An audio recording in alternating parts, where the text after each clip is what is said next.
Hello అందరికీ welcome to my channel. So ఇది వచ్చేసి ఓమా చెట్టు అనమాట. ఓమా అంటే ఓమా ఆకు అంటారు.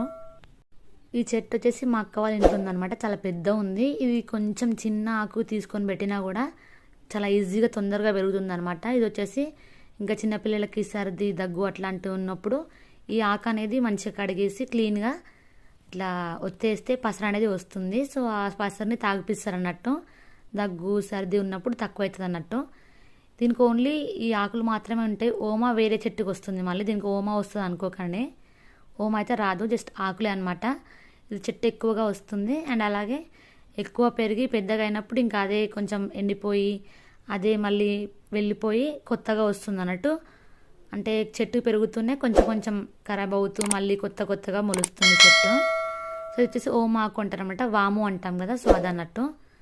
ఓమా ఆకు చెట్టు మాత్రమే ఇది. ఓమ అయితే దీనికి రాదు.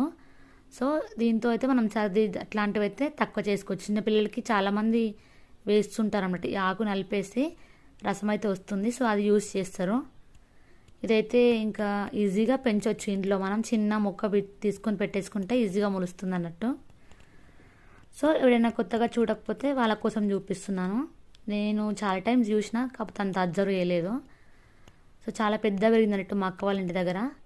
సో ఈ నట్టు సంగతి మీకు తెలియకపోతే ఒకసారి చూడండి. చెట్టు ఓమాకు ఓమా చెట్టు అని అంటారనమాట. సో అండ్ ఆ చెట్టు కూడా స్మెల్ మనకి ఈజీగా అర్థమైపోతుంది. సేమ్ ఓమా లాగానే వస్తుంది అనమాట. స్మెల్ మంచిగా ఉంటుంది, ఘాటులాగా.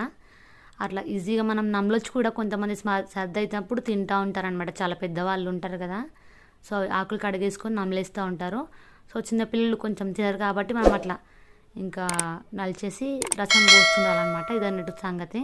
ఒక 2 times అయితే నేను కూడా యూజ్ చేశాను పాపకి. So thanks for watching. Subscribe my channel.